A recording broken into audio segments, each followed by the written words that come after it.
You find continuously in the Torah a representation of good and a representation of evil. And these forces, they battle with one another. And they're opposing forces. And each one, because of the level of representation and the intensity of each representation, tries to overwhelm the other. Once pointed out, we know that Avram Avinu was the first one to introduce God to the world. As the Gemara tells us, he referred to Hashem as Adni, as master. Who was the opposition? Who was the counterbalance to Avram? Nimrod. Nimrod was the person who introduced idolatry. He was the proponent of idolatry in the world. And when Avram Avinu was espousing monotheism, he's the one who gave him the ultimatum. Either bow to the idol or go into the kiln. This was Nimrod. Yitzchak and Yishmael. Yitzchak being one of the founding patriarchs of Klal Yisrael, his opposition was Yishmael. More than anything, they even battled in the womb, Yaakov and Esav. As Chazal tell us, when Rivka would pass by the yeshiva Shem Ve'ever, Yaakov would bolt to leave. When they would pass, she would pass by a location of idolatry, Esav would bolt. And they would battled in the womb over both worlds, the good and the evil.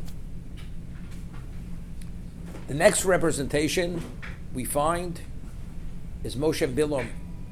And we find, interestingly, the day that Nimrod was killed, that same day Avram Avinu passed away. Esav killed Nimrod, as it tells us. Esav, Oyif min Asodeh. On that day he committed 5 cardinal sins. One was murder. He killed Nimrod. Nimrod was the counterforce to Avram. Avram passed away that same day. Because the world couldn't continue to exist with an Avram Avinu unless he had a counterbalance, the counterforce of Nimrod. We find, the Torah tells us, that Moshe was the adopted son of Bas Paro. Chazal tell us that Paro loved Moshe Rabbeinu more than he would love a grandchild. And when he was a little boy, he was sitting on his lap.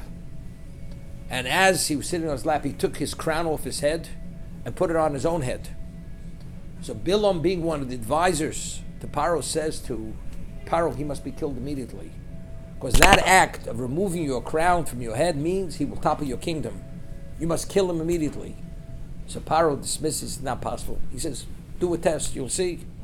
So they took a plate of gold nuggets and a plate of glowing hot coals. And you'll see which one he reaches for. Whether he reaches for the gold or reaches for the hot coals. So of course, understanding what to do, he reached for the gold. So Hashem said to Malach to push his hands to the hot coals, and he put the coals to his lips. And this is how he had the speech impediment, because of that incident. But Bilam, from the very beginning, tried to destroy and tried to deny Moshe any level of existence. Moshe being the prophet, the greatest prophet who ever lived, the Nemen Beso, the most faithful in the house of Hashem. Bilam was the equivalent of Moshe Rabbeinu in a certain context as a prophet. In the 40th year of the desert, the whole story we read about the Baal Peor, this was instigated and suggested by Bilam to try to destroy Klal Yisrael. There was a battle. This is the 40th year. Bilam is killed in the battle. And that means the counterbalance to Moshe Rabbeinu no longer existed. Moshe passes away in the 40th year, soon afterwards. Again, because the world cannot exist unless there's a counterbalance to the good and the good to the evil. Because you must maintain that balance, and we, or the world, must choose between good and evil. Ultimately, as the Gemara tells us, Emes yesh lo raglayim, sheker ein lo raglayim. The shape of the letters of Emes, they have 2 legs. There's a base.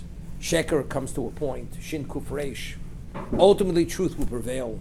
Ultimately, Volu Moshe B'Hartzil Shperus Har Esav, Voisel Hashem Amelucha, Esav Edom, the Edomite exile, which we're experiencing now, will come to an end, and ultimately, Moshe, Aaron, and Klal Yisrael will be restored to their glory.